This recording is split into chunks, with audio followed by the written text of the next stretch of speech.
안녕하세요. 저는 이번에 운 좋게 파혼을 하게 된 예비 신부였던 여자입니다. 파혼을 했다는 것 자체가 기분 좋은 일은 아니지 않습니까? 그럼에도 사람들은 그렇게들 말하더라고요. 결혼하기 전에 쓰레기를 걸러낼 수 있었던 건 천운이라고요.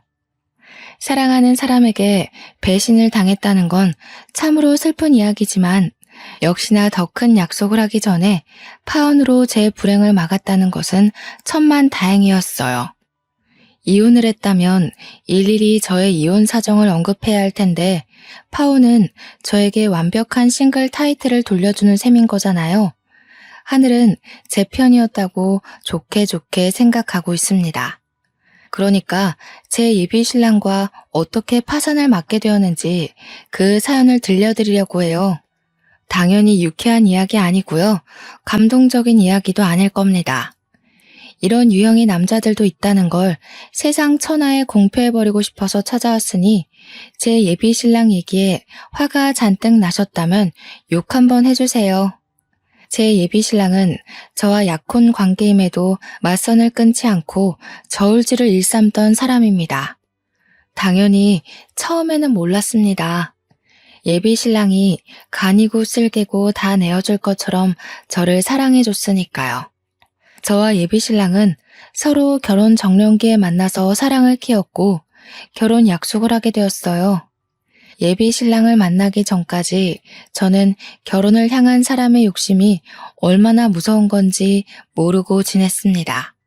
결혼에 필요한 건 책임감과 경제력, 그리고 사랑하는 마음과 통하는 가치관이라고만 생각했어요. 이러한 조건으로 사람의 과욕이 붙으면 얼마나 인간성이 떨어지는지를 예비 신랑을 통해서 눈으로 봐버렸네요. 저는 예비 신랑뿐만 아니라 예비 시댁에게서도 느낀 경험 때문에 현재도 결혼에 대해 심히 고심하는 중입니다. 제가 예비 신랑을 처음 만난 게 맞선이라고 했지 않습니까? 저의 남편의 맞선은 당연히 서로의 지인을 통해서 이루어졌는데 사실 저는 그때 맞선이란 걸 처음 해봤습니다. 당시가 33살이었어요.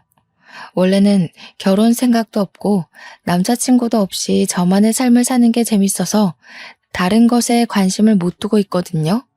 그래서 맞선을 볼 때도 크게 이성 간의 교제에 마음이 가질 않더라고요.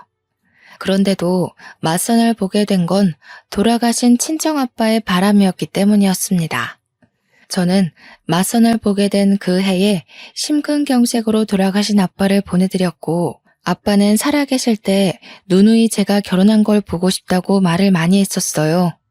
제가 자식들 끼고 오순도순 사는 걸 보고 싶어 했는데 제가 결혼에 관심이 없고 제 인생 사는 것에만 흥미를 두고 있으니 아빠가 근심이 많았거든요. 저는 또한 얘기를 그저 귀찮은 잔소리로만 들었었고요. 이렇게 갑자기 아빠와 이별을 하게 될 줄은 몰랐는데 아빠가 돌아가시고 나니까 후회되는 건 결혼뿐이더라고요. 결혼 그거 뭐라고 나 낳고 길러준 부모님을 위해 그거 한번 못 해드렸을까 싶어서 많이 죄송했습니다. 아빠를 떠올리면 제 결혼을 원했던 모습밖엔 생각이 안 나서 좀처럼 마음이 불편한 겁니다. 그래서 제가 지인한테 얘기해 남자 좀 소개해달라고 했던 거였어요. 그렇게 만나게 된 남자는 아빠 때문에 억지로 노력을 해서 만난 것 치고는 첫인상이 괜찮았습니다. 날기가 있는 것도 아니었고 깔끔한 인상에 목소리도 나긋해서 분위기 자체가 부드러운 남자더군요. 말센스와 배려도 차고 넘쳤는데 이 부분은 제게 색다른 감정을 일깨워준 매력이기도 했습니다. 그 사람이 바로 저의 예비 신랑이고 예비 신랑이 먼저 애프터를 신청해주니 저희 만남은 길게 지속이 되었던 거죠. 아빠가 일찍 돌아가셔서 그런지 예비 신랑이 저를 듬직하게 챙겨주는데 아빠 생각도 나고 또 아빠 같은 느낌이 나서 빠르게 끌리더라고요. 첫인상이 괜찮았지만 솔직히 이상형은 아니었던지라 당시 느꼈던 감정이 약간의 호감과 의외성이었는데 나중에 예비 신랑과 좀 친해져서 듣게 된 말이 저를 여자로 만들어 주었습니다. 주연 씨, 정말 제 이상형이에요. 제가 여태 본 여자들 중에서 제일 예쁘세요. 인기 많았을 것 같은데 제가 지연 씨를 차지한 셈이니 승리자인 건가요? 제가 예비 신랑의 외적인 워너비라는 걸 알게 되니 마음이 더 열렸던 것 같아요. 누군가가 저더러 이상형이라고 말해주는 건 기분 좋은 일이잖아요. 저를 좋아해주고 예뻐하는 것에서 오는 진심은 생각보다 저를 두근거리게 하더군요. 그렇게 저는 갈수록 친해지는 예비 신랑의 적극 구애에 결혼 약속까지 하게 된 겁니다. 시간을 보낼수록 예비 신랑이 생각 이상으로 저의 외적인 면을 상당히 좋아한다는 걸 느꼈습니다. 세상에서 저를 제일 예쁜 여자로 대우해줬다는 거예요. 제가 그렇게 잘난 여자는 아닌데 그렇게 봐주니까 저도 자존감이 올라가고 예비 신랑한테 더 잘하게 되는 거 있죠. 저희 사이는 무르익다 못해 물러 터질 지경으로 마음이 깊어졌습니다. 그렇다 보니 남편은 자기 부모님한테 저를 자랑하고 싶었나 봐요. 이미 결혼도 약속했으니까 어차피 만나게 될 예비 시부모와 빨리 자리를 만들고 싶어 하더라고요. 상견례 때 저와 예비 시부모의 관계가 이미 친해져 있길 바라는 것 같기도 했습니다. 예비 신랑의 설레발은 결국 저의 망설임까지 잡아먹었는데요. 저를 예비 시부모한테 빨리 소개하지 않으면 누가 내일이라도 저를 채갈 것 같다는 게 아니겠어요? 우스운 농담이라는 거 알지만 저는 그런 예비 신랑의 애교에 넘어가 예비 시부모의 만남을 허락하고 말았습니다. 예비 시부모는 평범한 아파트에 살고 있었어요. 오히려 저는 부담이 덜어져 좋았습니다. 저희 가정 환경도 예비 신랑과 비슷한 수준이라는 게 확인되니까 확실히 긴장이 줄더라고요. 솔직히 양가 재력이 어느 한쪽으로 치우쳐지는 건 상대적으로 문제가 따르기 쉽잖아요. 마침 저녁 시간이었던지라 예비 시부모는 두 분 다 집에 계셨습니다. 저를 좋은 마음으로 반겨주셔서 제가 더 안심했는지도 모르겠네요. 그런데 예비 시부모와 대화를 나누다가 알게 된 건데 왜 저는 제가 맞선이 처음인 것처럼 예비 신랑도 처음이라고 생각했던 걸까요? 예비 시부모가 그동안 있었던 예비 신랑의 맞선 얘기를 꺼내는데 조금 당황해버렸습니다. 그래도 우리 아들이 부모님한테 여자 보여주는 건 아가씨가 처음이에요. 맞선을 그렇게 많이 보는데도 데려오는 여자는 한 명도 없었거든요. 아들이 나이는 계속 먹어가는데 도통 결혼 소식이 안 들리니 얼마나 조마조마했다고요. 이렇게 참하고 예쁜 아가씨를 데려오려고 그렇게 애먹였나 보네. 당연하지. 내가 어디 아무랑 결혼할 남자인가? 엄마 아들 본능은 높아. 앞으로 자주 보게 될 거니까 오늘은 자연이한테 살살 물어봐. 이때부터 예비 신랑과 예비 시댁의 욕심을 눈치챘어야 했지만 다시 그 상황을 겪는다고 하더라도 저는 아마 당시의 교묘한 기류를 모르고 넘기지 않았을까 싶습니다. 단순히 예비 시부모가 예비 며느리 될 저에게 궁금한 점이 많을 거란 걸 당연하게만 생각했었죠. 그래서 첫 만남에 제 경제력과 친정 형편을 모를 줄은 몰랐네요. 결혼에서 가장 중요한 건 양가 집안의 경제력인 거 알죠? 다른 건 웬만해서 맞춰갈 수 있으니까 괜찮은데 형편 차이 나는 건 어떻게 하기 어렵더라고요. 식구가 될 거니까 솔직하게 물어볼게요. 돈벌이라든지 재산이 어느 정도인지 알 수 있을까요? 이렇게 대놓고 물어보지 않아도 딱히 숨길 생각은 없었는데 본의 아니게 억지로 밝혀야 하는 꼴이 되어버렸는데요. 저는 솔직히 예비 신랑이 처음부터 뭘 그런 걸 물어보냐고 말릴 줄 알았거든요. 그런데 예비 신랑도 제 벌이가 궁금했나 보더라고요. 옆에서 저더러 미래를 위해 금전적인 부분에서 숨기는 것이 없도록 하자면서 부추기는 거 아니겠어요? 그걸 보면서 그동안은 왜 묻지 않았나 싶기도 하고 기다렸다는 듯 얘기를 하니까 어지간히 궁금했나 보네 싶기도 했습니다. 그나마 예비 신랑의 배려라고 느껴진 건 자기가 먼저 경제 수준을 밝혀주더라고요. 나는 일단 지금 살고 있는 집 보증금 8천만 원이랑 개인 적금 만기된 거 2천만 원 있거든. 우리 부모님은 두 분 다 일하셨었는데 퇴직하는 바람에 연금 받고 생활 중이라 내가 부모님한테 딱히 받을 재산은 없고 급여는 360. 너는? 솔직히 저는 당시 상황이 좀 부담스러웠습니다. 제 경제 상황을 숨길 생각이 없다 뿐이지 제 의사도 묻지 않고 무작정 까발리는 식으로 밝히고 싶진 않았거든요. 그리고 저는 친구들한테도 제 급여에 대해 얘기를 해본 적이 없는 사람입니다. 그런 걸 알리는 게 불편하다고 해야 되나? 솔직히 재정 사정을 공개하는 순간 사회인으로서 재정 상황 무시하고 순수하게 사람을 바라보기 힘들거든요. 언젠가는 서로의 재정 차이 때문에 감정 상하는 일이 생길 수 있다는 거죠. 저는 직접 친구 문제로 그런 걸 겪기도 했었고요.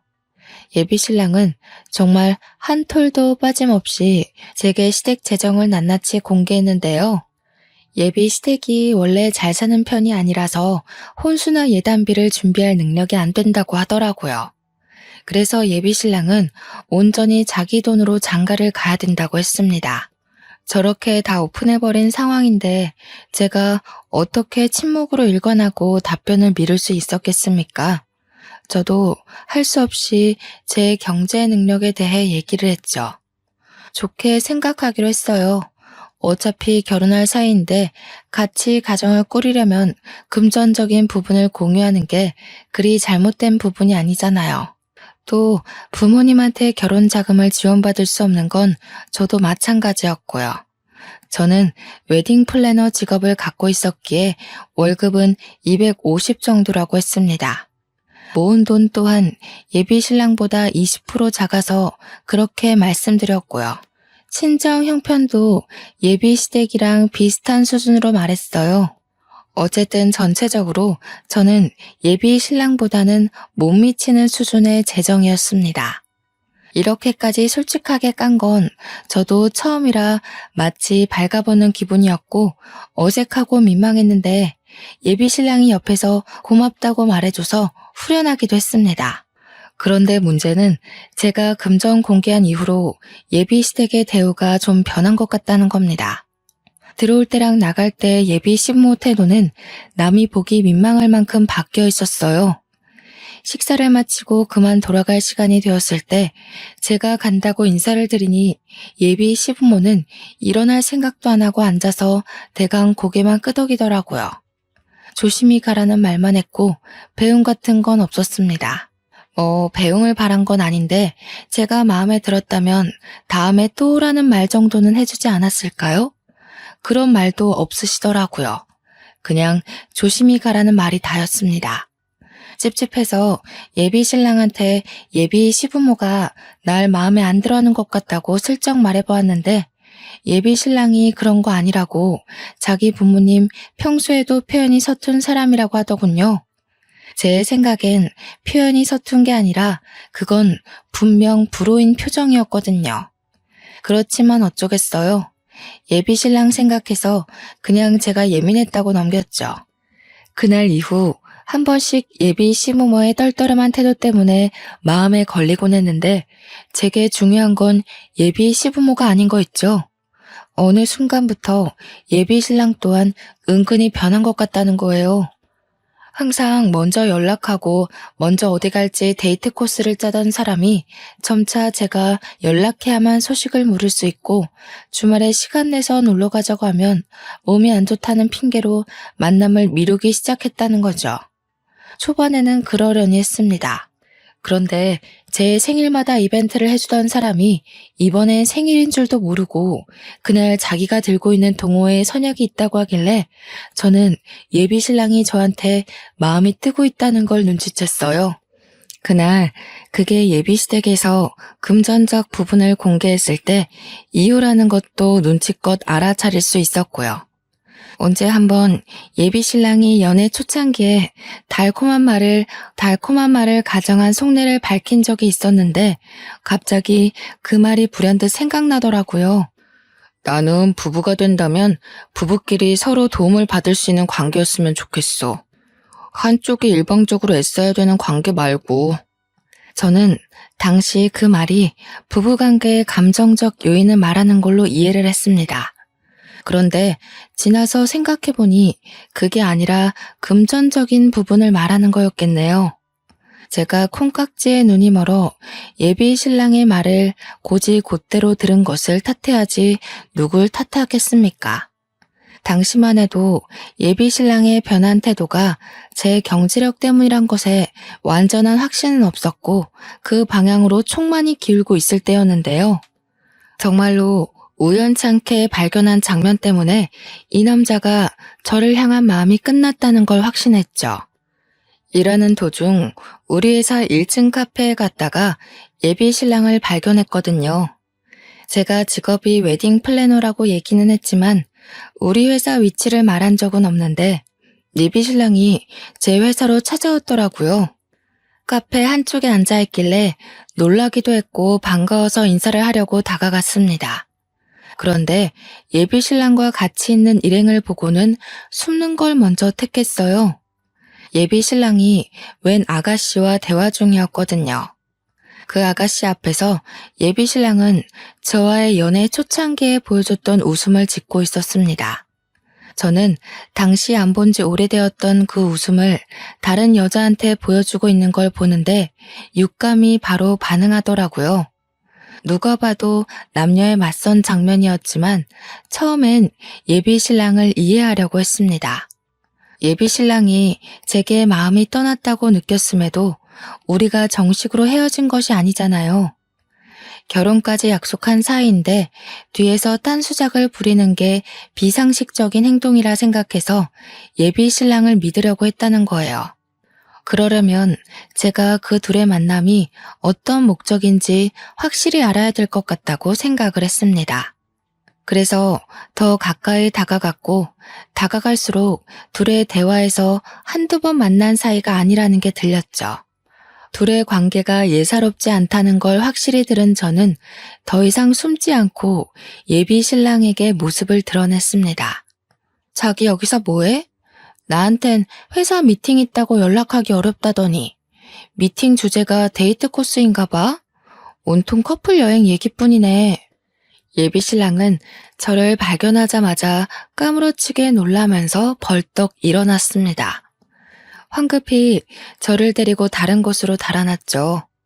그 와중에 잠깐 돌아봤던 저는 예비 신랑과 있던 아가씨와 눈이 마주쳤어요. 저 아가씨는 서로의 얼굴을 보고 더 놀랐어요.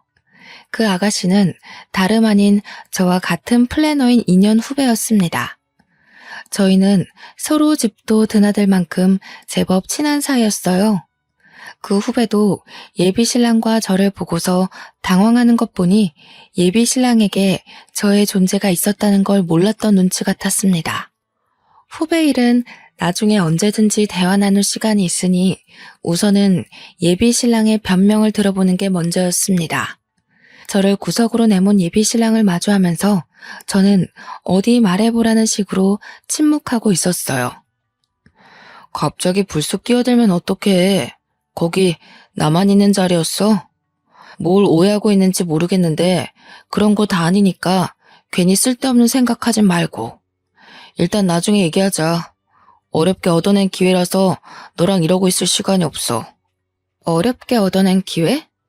저 여자랑 맞싸움 보는 기회가 왜 임자 있는 당신한테 필요한 건데? 내가 정말 둘이 하는 얘기 못 들었을 거라 생각하나 봐? 언제부터 만난 거야? 한동안 나랑 만남 미뤘던 이유가 저 여자 때문이었어? 예비 신랑이 뭐라고 변명을 하든 그걸 믿어줄 심산도 없었는데 변명은커녕 오히려 자기 맞선 망쳐놨다고 저를 나무라니 황당하더라고요. 이런 상황이라면 저의 오해를 풀어주고 적극적으로 자기 억울함을 호소해야 되는 거 아닌가요? 예비 신랑은 변명도 어정쩡하게 해놓고 그걸로 모자라 한숨까지 쉬면서 결국엔 저더러 믿고 싶은 대로 믿으라며 가버렸습니다. 여자 후배에게 굽신거리며 양해를 구하더니 도망치듯 건물을 나가버렸어요. 그래서 퇴근하고 후배 여자를 따로 만나 예비 신랑과의 관계를 물어봐야 했습니다. 제가 먼저 후배를 찾아갔더니 그렇지 않아도 그 후배 역시 저한테 물어보고 싶다고 하더라고요. 난 석윤 씨랑 결혼 약속한 사이야. 양가 부모님께 인사도 드렸고 몇 번 밥도 먹었어. 식장 예약은 안 했지만 이미 예비 부부로서 서로 다 오픈한 상태야. 네? 저도 석윤 오빠랑 결혼 전제로 만나기 시작했는데요. 연애한 지는 이제 3주 정도 됐어요. 맞선은 저번 달에 했고요. 석윤 씨는 분명 마지막 연애가 20대라고 했는걸요.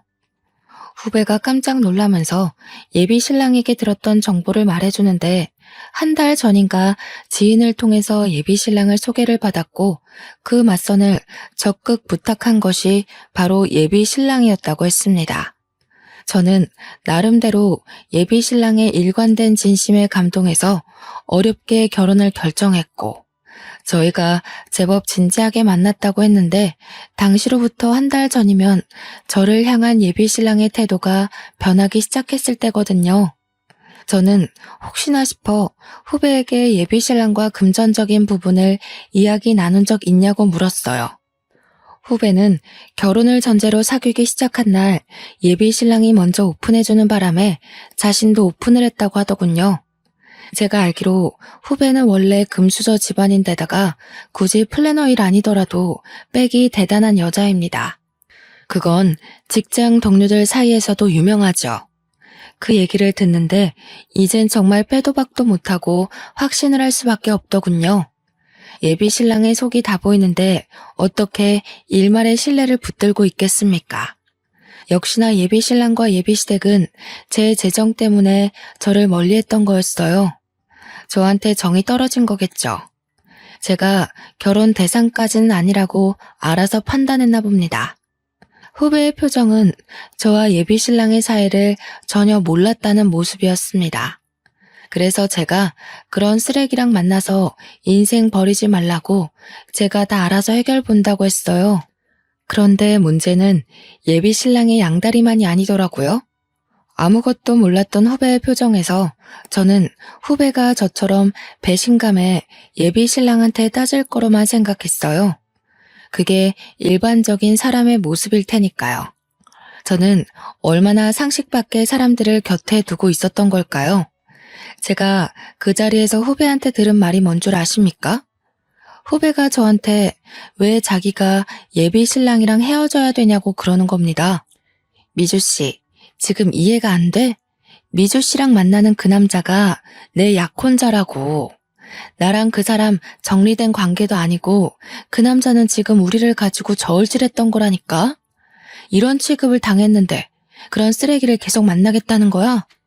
선배님이 헤어질 거 아니세요? 그럼 더 이상 양다리 아닌 거잖아요. 그리고 저울질한 거라고 하셨는데 결국 오빠 선택은 저라는 거 아닌가요? 오빠 마음은 저한테 있는데 제가 왜 헤어져야 되죠?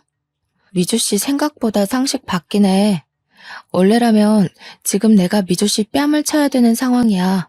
결혼만 안 했다 뿐이지 미주 씨는 나랑 그 남자 사이에서 상간녀인 처지라고. 저는 오빠가 선배님이랑 만나고 있는지도 몰랐는걸요. 뺨을 치려면 고의적으로 양다리 걸친 오빠한테 찾아가셔야지. 제가 무슨 죄라고요?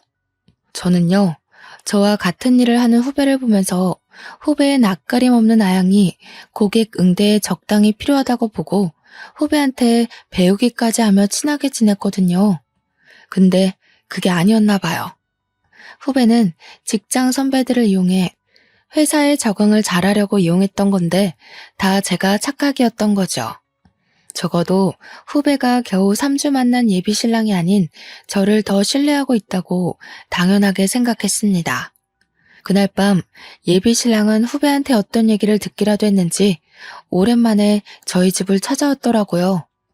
저를 세워두고 그 여자를 감싸며 편들기 시작하는데 얼마나 황당하던지. 저더러 기어코 후배한테 자기랑 나와의 관계를 밝혔냐고 하는 거 있죠? 당연히 그렇다고 하니까 예비 신랑이 저한테 한 번도 보여준 적 없는 거친 언사를 드러냈습니다. 욕까지 섞어가며 자기 인생 망치려고 작정했냐 하길래 짧은 순간 너무도 변해버린 예비 신랑의 모습을 보면서 회의감이 들더라고요. 화가 나고 분한 마음에 울컥 올라오는 눈물을 참으며 예비 신랑의 싸대기를 날려버렸습니다. 자기 무서운 사람이구나. 그 여자 돈 때문에 만나는 거 맞지? 왜? 나랑 결혼하면 손해볼 것 같았어? 어머님 아버님이 거지 며느리 취급 안 한다고 했나 보지? 이럴 거면 처음부터 맞선 자리에 나오질 말든가. 나한테 마음 다 줄 것처럼 흔들지 말았어야지. 그래, 이제라도 주제 파악했으니 다행이다. 네가 뭔 자격으로 미주한테 나서서 난리야? 미주가 이참에 주변 여자들 깔끔하게 정리하려고 기회 더 줘서 망정이지. 헤어지자고 했으면 내가 너 어떻게 했을지도 모르거든? 미주한테 고맙다고 절이나 해. 그래, 절해야겠다. 쓰레기 수거해준 셈이니까. 결국 똑같은 연놈들이 만난 거네. 양다리 걸친 게 뭐 자랑이라고 나한테 와서 큰 소리야? 돈에 정신 빠진 놈인 줄도 모르고 하마터면 내 인생 쪽날 뻔했어. 너는 언젠가 또 돈 유혹에 넘어가 여자 갈아치울 놈일 테지. 그렇게 사는 것도 불쌍하다. 불쌍한 건 너야. 내가 그래도 너 생각해서 상처받지 않게 헤어지려고 배려한 거거든? 네 입으로 이별 구할 수 있게 기회 준 거라고. 그런데 미련하게 눈치 못 채고 기다리기만 하더니 결국 내 앞길을 해방해? 미주 생각해서 이 정도로 넘어가는데 앞으로 미주한테 나와의 관계에 대해서 뭐라도 되는 것처럼 짓거리지 마. 난 너 이미 떠난 지 오래야.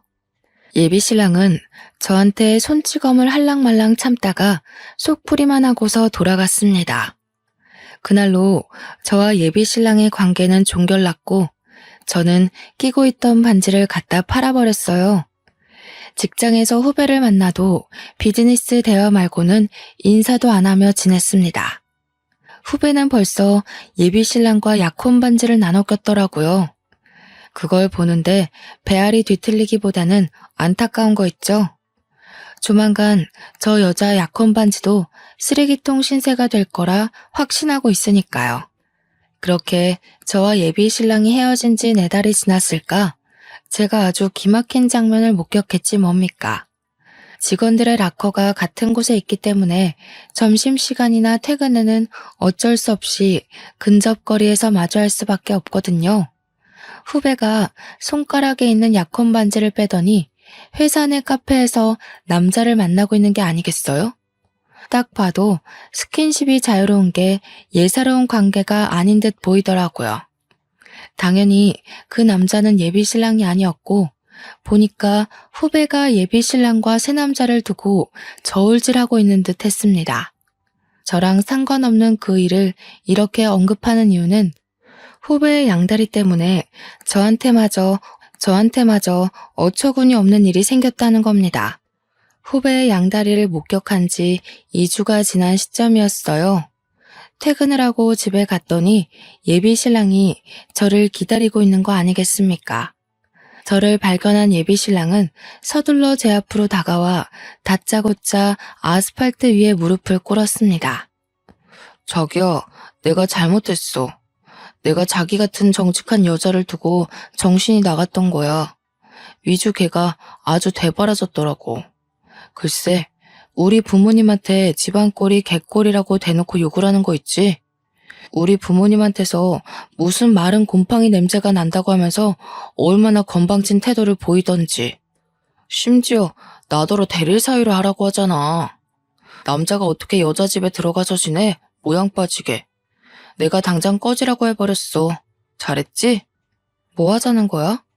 너랑 네 집이 그런 꼴 당하게 나랑 뭔 상관이라고 찾아와서 행패야. 경찰에 신고해버리기 전에 너나 꺼져. 자기야, 정말 미안해. 내가 결혼을 잘 몰라서 그랬어. 돈이 다가 아니더라고. 솔직히 처음엔 돈 때문에 너 만나면서도 맞선 못 끄는 거 맞아. 그런데 정작 돈 많은 여자 만나니까 심성 고운 여자를 만나야 된다는 걸 깨우쳤어. 내가 부족한 놈이라 그래. 몰라서 그랬어. 한 번만 용서해주라. 너 없이는 안 돼.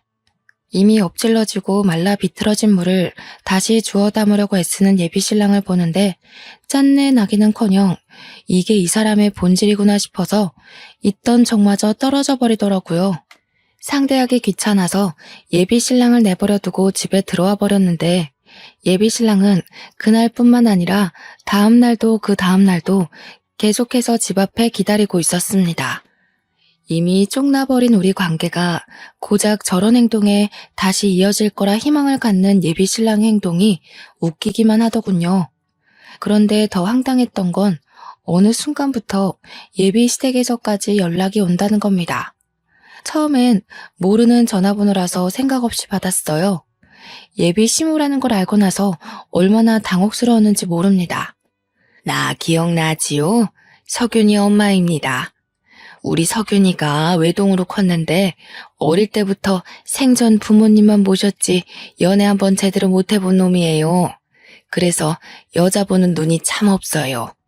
내가 보기엔 아가씨가 며느리상으로 딱 좋았는데 글쎄 이 녀석이 천금 같은 마누라를 못 알아보고 지복을 뻥 차버렸지 뭐예요.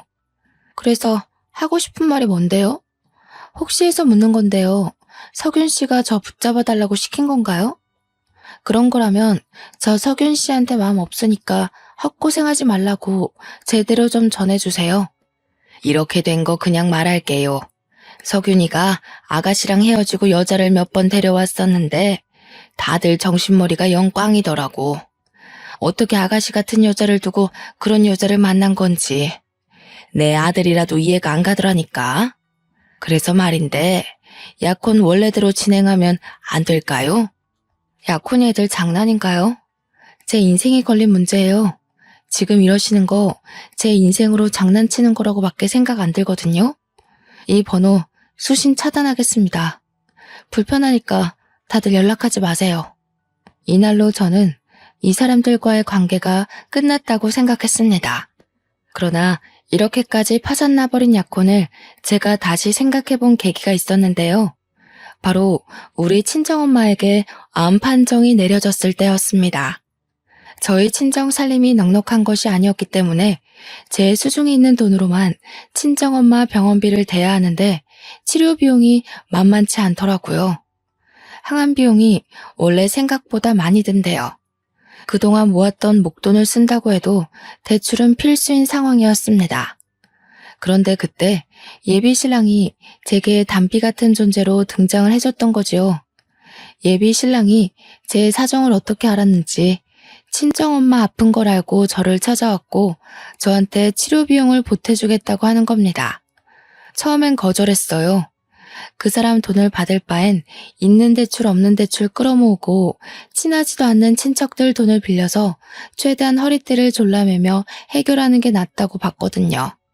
그런데 그렇게 되면 저는 엄마 혼자 지내던 친정집을 내놓고 엄마를 연고지에서 낯선 서울 땅으로 모시고 와야 했습니다. 저희 친정엄마는 아빠와 사별을 하고 나서도 살고 있던 단층 주택을 정말 아꼈습니다. 부모님이 돈 모아서 신혼집으로 지은 곳이라 그 주택의 주인은 오롯이 부모님뿐이었죠. 그걸 알기 때문에 저는 그 집만큼은 지켜드리고 싶었는데 치료 비용이 만만치 않다는 걸 엄마도 알았던 건지 엄마가 결국 집을 팔아야겠다고 마음을 먹은 상황이었거든요. 그럼에도 불구하고 예비 신랑의 돈을 받아선 안 되는 거였는데 친정엄마의 상심한 얼굴이 자꾸 제 머릿속을 맴돌더라고요. 이런 사정을 알고 있는 예비 신랑은 제 생각처럼 친정 부모님 집만큼은 지켜야 되지 않겠냐고 저를 설득했어요. 아무 뜻 없이 주는 거야. 한때는 나한테도 장모님이었던 분이셔. 아무리 내가 너랑 끝난 관계라지만 장모님이 나를 아들처럼 잘 봐주셨잖아. 나도 도리는 하고 싶어서 그래. 저도 미쳤던 거죠. 친정아빠를 보낸 지 겨우 1년이 지났는데 친정엄마까지 건강에 적신호가 오니 마음이 많이 힘들 때였어요. 그래서 예비 신랑한테 끝내 흔들리고 말았던 겁니다. 저는 예비 신랑 덕분에 친정집만큼은 지키면서 엄마 치료를 시킬 수 있었어요. 엄마가 입원해 있는 동안 예비 신랑이 알아서 친정엄마를 많이 들여다봐 줬는데요. 그것 때문에 제가 약혼을 다시 생각해보게 된 거였어요. 친정엄마도 저더러 예비 신랑을 다시 만나보는 게 어떻겠냐고 조심스레 권유하더라고요. 친정엄마는 제가 어떻게 헤어졌는지 모르고 있었거든요. 그냥 제가 성격 차이 때문에 파혼했다고만 말했었어요. 엄마까지 예비 신랑과의 재회를 부추기니 솔직히 많이 흔들렸습니다. 예비 신랑의 밑바닥까지 다 본 상황에서 다시 약혼을 생각하는 건 어렵기도 하지만 한편으론 엉뚱한 생각도 들더라고요. 이 사람의 밑바닥이 이보다 더할 수는 없을 거라고 보고 앞으로 제가 잘 관리할 수 있지 않을까 싶은 거죠. 그런데 머리 검은 짐승은 함부로 거두는 게 아니라고 예비 신랑에게 흔들리는 제 마음이 단번에 굳어버리는 일이 있었는데요. 예비 신랑이 저에게 접근했던 진짜 목적을 알아버렸기 때문이었습니다. 예비 신랑과 처음 결혼 약속을 할 때 식을 올리기 전 서로 양가 집안에 인사를 몇 번 드리러 갔었습니다. 그 말은 즉 저와 예비 신랑은 서로의 집안 사정을 거의 안다는 것입니다. 그래서 저는 예비 시조모가 아파서 예비 시부모가 집에서 모시고 있다는 것도 알고 있었어요. 제가 예비 신랑과의 재회를 고민하면서 예비 신랑을 한 번씩 만나기를 반복하던 시기에 예비 신랑한테 들었는데 예비 시조모의 건강이 악화되어 병원으로 옮긴 지 한 달 정도 됐다고 하더라고요.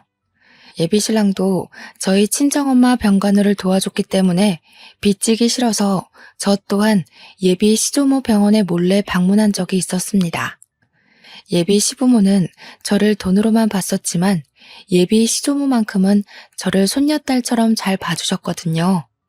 그래서 많이 아프다고 하니까 한 번쯤은 인사를 드리고 싶었어요. 그렇게 찾아간 병원에서 저는 삶에 대한 큰 이치를 깨우치고 말았죠.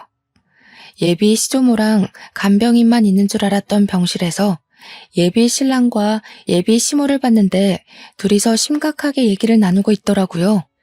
이렇게 시간 끌다간 네 할머니 숨 넘어가겠다. 그 집에 치료 비용까지 다 대줬는데 그 아가씨가 너랑 결혼 안 한다고 하면 어쩔 거니? 네 돈만 날리는 거잖아. 차라리 차용증을 받고 빌려주는 걸로 할 걸 그랬나 보다. 다 넘어왔어. 최근에 만났을 땐 먼저 약혼 얘기를 꺼내더라고. 괜히 재촉했다간 잘 차린 밥상 엎어져. 장인어른 사망보험금이 무려 14억이래. 이 정도면 할머니 병원비랑 내 사업 자금에도 충분하고 엄마 아빠 새 아파트로 이사도 시켜줄 수 있어. 훗날의 단꿈을 위해서 조금만 힘내자. 그런데 정말 그 아가씨가 보험금 수익자 맞아? 괜히 사보인 쪽에서 받아가면 그 아가씨는 또 땡전 한 푼 없는 입장일 거 아니야. 내가 장모님한테 들었다니까. 장모님이 우리 결혼하면 혼수 못 해줘서 어쩌나 걱정했는데 장인어른이 마지막 가는 길에 혼수는 해주려나 보다. 그렇게 얘기하면서 보험금 수익자가 자연이라고 알려주더라고. 친정아빠 사망보험금이 제가 수익자라는 건 저도 알고 있었습니다. 예비 신랑과 맞선을 보기 전부터 제게는 14억이라는 재산이 있었지만 일부러 그건 공개하지 않았었어요. 아빠의 목숨값을 그렇게 가벼운 담소 사이에서 오르내리게 하고 싶지 않았거든요. 그런데 아무래도 엄마가 예비 신랑에게 고마워서 결국 고백을 해버렸나 봅니다. 뭐가 어찌되었든 예비 신랑이 제게 회유하는 마음으로 접근했다지만 끝내 그 마음이 다시 변질된 거 아닙니까?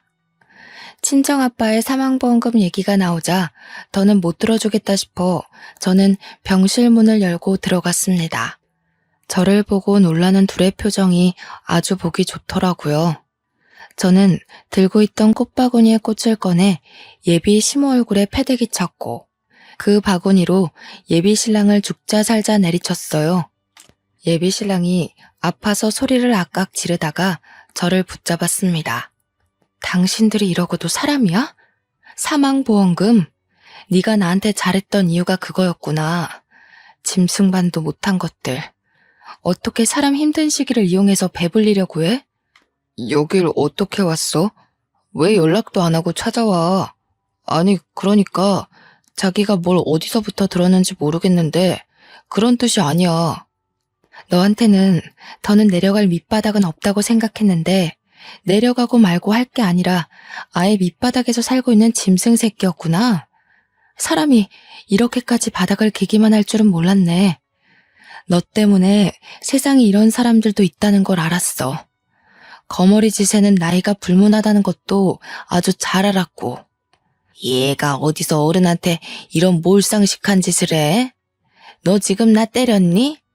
감히 시엠이 될 사람 얼굴에다 꽃을 던져? 정신 차리세요, 아줌마. 능력이 없으면 사람한테 구걸하고 넙죽 엎드리긴 할 것이지.